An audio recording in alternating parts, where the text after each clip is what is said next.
आज भगवान की कथा को चलते हुए अष्टम दिवस सभी भक्त इस ज्ञान रूपी गंगा में गोता लगाने के लिए आए।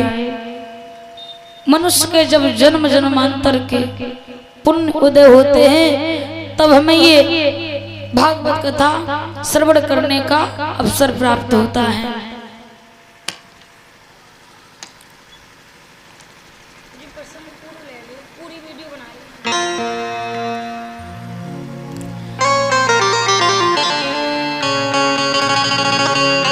तो भक्तों, हम इस संसार रूपी भवसागर में डूब रहे हैं। इसे अगर इससे पार जाना चाहते तो हमारे अंदर अटल विश्वास होना चाहिए। अगर हमारे अंदर अटल विश्वास वही है तो हम भगवान की पास जाने की तो बहुत दूर वाली बात हो जाती है, बहुत बड़ी बात हो जाती है। भगवान की परछाई तक हम प्राप्त नहीं कर सकते अगर हमारे दिल में कपट है और विश्वास है कि प्रभु जरूर आएंगे तो भगवान एक न एक दिन जरूर भक्त को दर्शन देते हैं। आप जानते हैं सबरी की कथा को आपने खूब सुना होगा। उसके गुरुजी ने ये कह दिया था कि बेटा तुम रोजाना कुटिया की सफाई करना, फूल मार्ग में बिछाना, भगवान तुम्हें दर्शन देने के लिए आएंगे। पूरी उम्र उसकी बीत गई थी, वृद्ध अवस्था आ गई, लेकिन उसने वो नियम नहीं छोड़ा और एक दिन आकर के प्रभु राम ने उन्हें दर्शन दिए और उनके हाथ के उनके जूठे वेर तक खाए प्रभु ने। तो विश्वास होना चाहिए। एक ग्वालिनी थी, सो ग्वालिनी रोज वृंदावन से मथुरा के लिए दूध बेचने जाया करती थी, रोजाना जाया करती थी। तो बीच में यमुना नदी मिलती है ना, तो यमुना मैया को पार करने के लिए नाव वाला उससे 2 टका लिया करता था। 2 टका इधर से और 2 टका इधर से। तो ग्वालिनी जो थी रोजाना दूध बेचने के लिए जाया करती थी। एक दिन उसने देखा कि एक गली में व्यास जी कथा कह रहे हैं। तो उसी समय ग्वालिनी ने सोचा हमारा तो दूध बेचने के लिए रखा हुआ है, व्यास जी बड़ा बढ़िया कथा सुनाते हैं। तो धीरे धीरे ऐसे ही प्रक्रिया चलती रही उसकी। रोजाना दूध बेचने के लिए जाया करती थी और एक दिन उसका दही जल्दी बिक गया।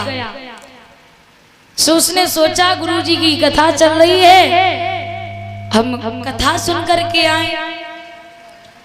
दूध बिक गया था तो गुरुजी की कथा सुनने के लिए वो वहीं पर बैठ गई। अब गुरुजी कथा सुना रहे थे। भटक रहे संसार में कर कर भ्रष्टाचार, भव सागर से जीव ये सो कैसे जाए पार। गुरुजी ने सुनाया भटक रहे हो संसार में कर कर भ्रष्टाचार और भव सागर से जीव ये कैसे जाए पार। तो गुरुजी कहते हैं तन बल धन बल बुद्धि बल सरे न एको काम, एक बार मुख से कहो तो बोलो जय श्री श्याम। गुरुजी ने कहा धन से, तन से, धन के बल से या तन के बल से भगवान की प्राप्ति नहीं होती है। कोई कितना भी पैसे वाला हो तो ऐसे भगवान उसे भी नहीं मिल जाते। ये तो ही ना कि भगवान पैसे वालों के यहाँ पे जाते हैं और जो बलवान है उसके भी पास नहीं जाते। तो धन बल, तन बल और बुद्धि बल इनसे कोई काम नहीं चलता है। भावटी में भटकने वाले जीव इस संसार से कैसे पार जाए, इस भवसागर से कैसे पार जाए। तो गुरुजी ने बताया एक सरल उपाय है। बिल्कुल कहा कि एक बार मुख से अपने मुखारविंद से सिर्फ एक बार राधे श्याम कहो तो ये संसार भवसागर है, इस भवसागर से जीव पार हो जाएगा राधे श्याम गाने से। अब गोपी जो थी वृंदावन की, वो चुपचाप सुन रही थी गुरुजी की बात को। उसने मन में विचार किया, गुरुजी कह रहे हैं कि राधे श्याम नाम जो है ना ये भवसागर से पार कर देता है, तो हमें तो केवल यमुना ही प्यार करनी है, तो हम तो केवल यमुना ही पार करेंगे। भवसागर बड़ा होता है, यमुना छोटी होती है, और ऐसा जब करेंगे तो हमारे 2-2 टका जो है ना वो बच जाया करेंगे। तो कथा सुनने के बाद वह गोपी जो थी वो ग्वालिनी नाव वाले घाट पे नहीं गई, शॉर्टकट की रास्ता उसने सोची, शॉर्टकट वाली रास्ता से जाएंगे। तो जैसे ही उसने यमुना में पैर रखा कहा राधे श्याम, दूसरा पैर रखा कहा राधे श्याम, तीसरा पैर रखा राधे श्याम, चौथा पैर रखा राधे श्याम राधे श्याम राधे श्याम राधे श्याम कहते हुए ग्वालिनी चली गई, यमुना पार कर गई, डूबी नहीं। अब रोजाना वो दूध बेचने के लिए आती है, नाव वाले घाट पे नहीं जाती है। ऐसे ही राधे श्याम कहते हुए यमुना को पार कर जाती है, डूबती भी नहीं। ग्वालिनी के रोजाना के 4 टका बचने लगे, 2 इधर के 2 इधर के। धीरे धीरे उसने काफी धन इकट्ठा कर लिया। एक दिन ग्वालिनी ने सोचा क्यों ना हम उन्हीं गुरुजी को बुलाएं और अपने घर पे उन्हें निमंत्रण दें, भोजन पान कराएं, क्योंकि उनकी वजह से हमारे रोजाना के 4 टका बचने लगे। ग्वालिनी दूध बेचने के लिए मथुरा के लिए गई, वहां कथा हो चुकी थी ब्राह्म। तो गुरुजी का पता पूछते शाम हो गई उसे। अंत में आखिर गुरुजी का घर मिल ही गया। गुरुजी के पास में जाके उन्हें प्रणाम किया और कहा, हे गुरुजी, हमारी हार्दिक इच्छा है कि आप हमारे यहाँ चल करके भोजन पान करें। आपके चरण हमारे घर में पड़ जाएंगे तो मेरा जीवन धन्य हो जाएगा, मेरा घर पवित्र हो जाएगा, चलिए ना प्रभु। गुरुजी ने कहा, बेटा अभी नहीं, सुबह आऊंगा तुम्हारे यहाँ। ठीक है। ग्वालिनी बड़ी प्रसन्न हो जाती, कम से कम आने के लिए तो कह दिया। चली गई। दूसरा दिन हुआ, सवेरा हुआ, इंतजार करती रही। गुरुजी जब आए नहीं तो स्वयं बुलाने के लिए चली गई। गुरुजी के घर पहुंचे, अरे गुरुजी मैं कब से तुम्हारा इंतजार कर रही थी, चलिए ना। तो जो है गुरुजी ने धोती कुर्ता पहना, श्वेत वस्त्र और हाथ में घड़ी बांधी, हाथ में छड़ी ली और पीताम्बर डाल करके चल दिया।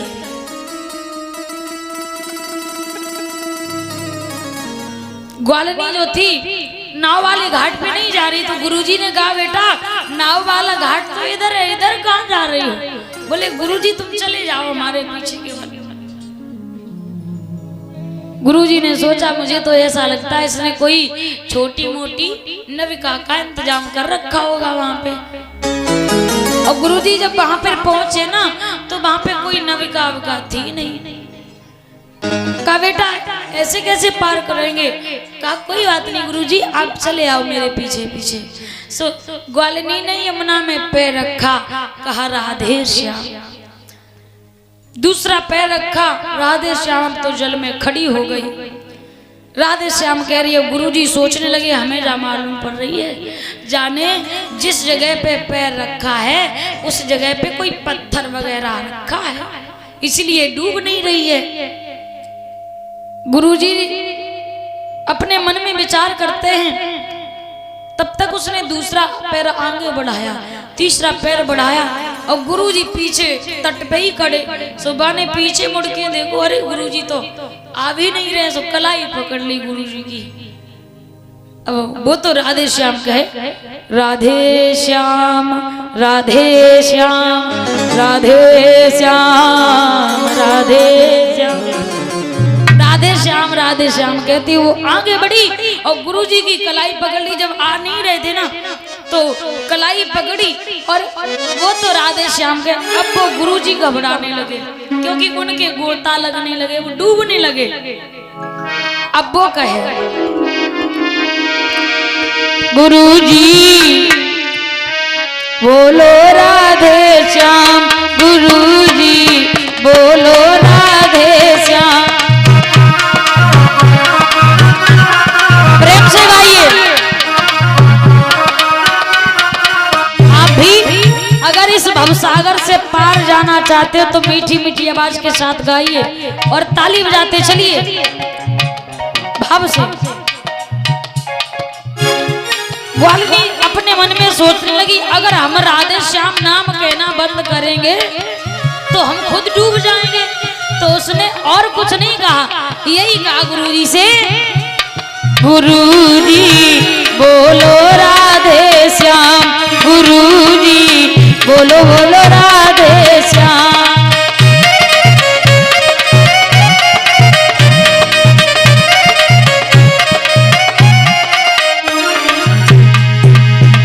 पार जाऊं जमुना मैया के रोज सुबह और शाम, गुरुजी बोलो राधे श्याम, गुरुजी बोलो बोलो राधे श्याम।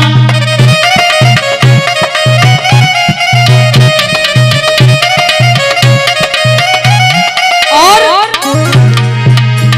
जमुना क्या भवसागर इसी मंत्र का काम, गुरुजी बोलो राधे श्याम, गुरुजी बोलो बोलो राधे श्याम।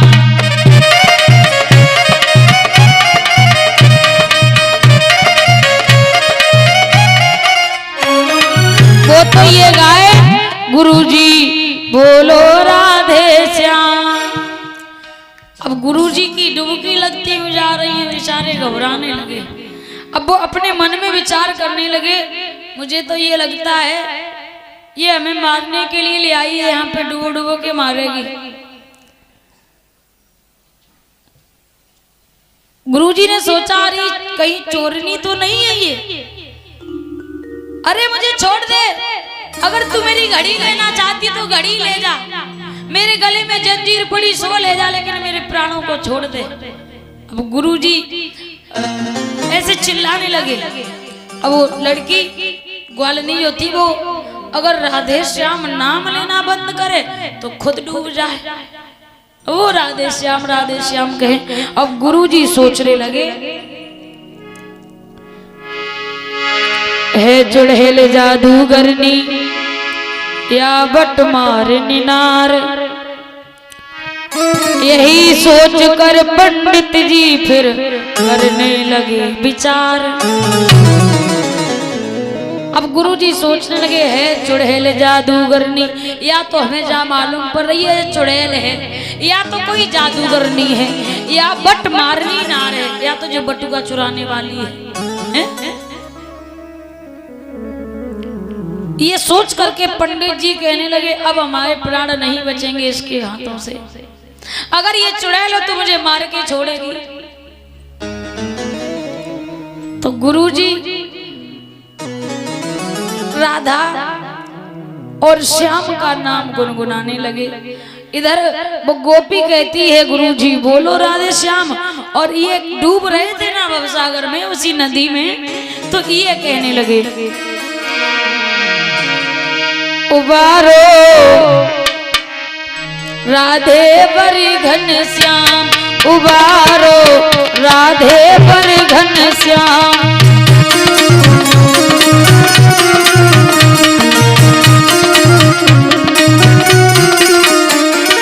हाँ उबारो राधे बर घन श्याम, उबारो राधे राधे बर घन श्याम।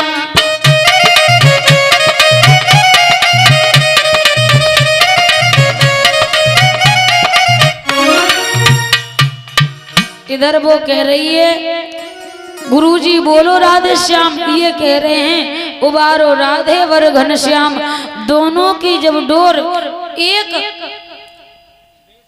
प्रभु की तरफ जब हुई है, ये भी राधे श्याम कह रही है, भी राधे श्याम, धीरे धीरे धीरे धीरे ये पार हो गए।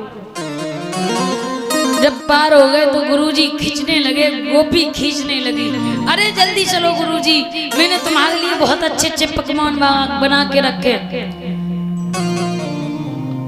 गुरुजी को घर पे बुला के ले गई, बहुत सुंदर व्यवस्था की इसने, और भीग गए थे ना, डुबकी लग गई थी, तो नए नए वस्त्र दिए हैं पहनने के लिए। नए वस्त्र पहनाने के बाद में गुरुजी के लिए भोजन बनाया, और भोजन बना के थाल परोस के रखी। सो गुरुजी घबराने लगे, अब हमें जा मालूम पड़ रही है जे हमें खिलाए पिलाए के मारेगी। गुरुजी भोजन करने लगे, और भोजन करने के बाद में वह ग्वालनी आई, सो खूब सारी दक्षिणा पंडित जी को दी। दक्षिणा दे करके जब विदा करने लगी, तब गुरुजी कहने लगे, बेटी एक बात हमें समझ में नहीं आई, ये बताओ तुम यमुना मैया पे जब पार हो रही थी ना, तो तुम क्यों नहीं डूब रही थी? क्या तुम्हारे पैरों के तले कोई पत्थर थे क्या? बोले नहीं गुरुजी। फिर तुम क्यों नहीं डूबी? मैं क्यों डूब गया? तो जवाब दिया, हमारे पास में एक मंत्र है। कौन सा मंत्र है और वो मंत्र किसने दिया? तो हाथ जोड़ करके गुरुजी को प्रणाम किया और कहा, जिसने दिया विनीत मंत्र है, जिसने दिया विनीत मंत्र है, पावन प्रभु का नाम, उन सदगुरु के चरणों में मेरा कोटिन कोट प्रणाम। गुरुजी बोलो राधे श्याम। कहा कि वो मंत्र देने वाला कोई और नहीं बल्कि आप ही हैं। आपके चरणों में मेरा कोटि कोटि नमन है। आपकी वजह से रोजाना के मेरे 4 टका बचने लगे। कहने लगी, धन्य है जिनके जीवन में ऐसे गुरु आए। कहा कि मैंने कब ये तुम्हें मंत्र दे दिया? तब कहा कि तुम एक बार मथुरा में कथा सुना रहे थे ना, तो आपने कहा था कि